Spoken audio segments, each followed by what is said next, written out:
In the sprawling shipyards of Belfast, a giant was born. They called her the unsinkable ship, the RMS Titanic. On April 10, 1912, a sea of excited feline faces gathered at the port of Southampton. There were high society Persian cats in their finest collars and scruffy alley cats with dreams bigger than the ocean itself. Among them was a poor, charming ginger tabby named Jack Dawson, a whisker-twitching artist who won his third-class ticket in a lucky game of chance. Gazing at the magnificent vessel, he turned to his friend, Fabrizio, a fluffy Maine Coon, and yowled, "I'm the king of the world." Meanwhile, in the luxurious first-class suites, a beautiful Turkish Angora named Rose DeWitt Bukater felt like a bird in a gilded cage.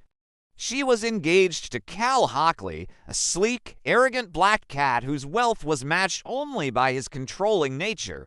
Rose's heart ached for freedom, for a life beyond endless high society meows and polite paw shakes. That night, under the diamond-dusted sky, she ran to the stern of the ship, her elegant white fur flowing in the wind, intending to leap into the icy abyss, but a voice cut through her despair.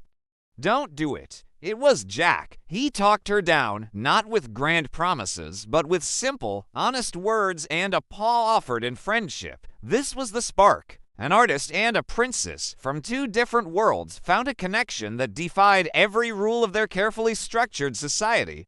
Jack showed Rose his sketchbook filled with raw, honest drawings of cats from all walks of life. He taught her to spit like a common alley cat, to feel the wind on her whiskers, and to truly live. Their bond deepened with every secret glance and shared laugh, culminating in a passionate embrace on the ship's deck, where Jack sketched her wearing only the magnificent heart of the ocean diamond. But Cal, consumed by jealousy, would not be outsmarted. He framed Jack for stealing the necklace, and just as Jack was being dragged away in disgrace, a cry echoed through the ship. "Iceberg, right ahead." The unthinkable had happened. The unsinkable ship had struck ice on the freezing night of April 14th. Chaos erupted. Panic spread like wildfire as the ship began its slow, agonizing descent into the dark Atlantic. In the midst of the pandemonium, Rose, armed with an axe, fought her way through the rising water to free a handcuffed Jack from the master-at-arms office. They raced to the top deck, navigating a maze of screaming cats and tilting corridors. The lifeboats were being launched, but it was women and kittens first, and there weren't nearly enough for everyone. Cal, in a final act of villainy, offered Rose a spot on a lifeboat, promising he had an arrangement for Jack. But as Rose was lowered towards safety, she looked back at Jack, the love of her life, standing on the sinking giant. She couldn't leave him. In a breathtaking leap of faith, she jumped back onto the Titanic. They found each other on the grand staircase, and Jack whispered, "You jump, I jump. Remember." As the ship broke in two and plunged into the sea, they clung to a floating piece of debris in the freezing water. Jack made Rose a promise.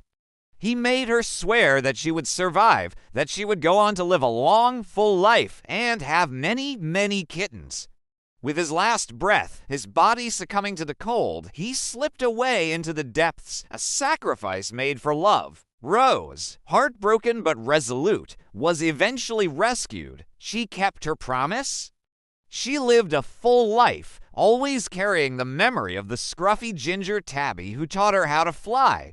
She became an old, wise cat, but a part of her heart forever remained in the icy waters with Jack. If you believe in true love, comment "love will find me" and share this video.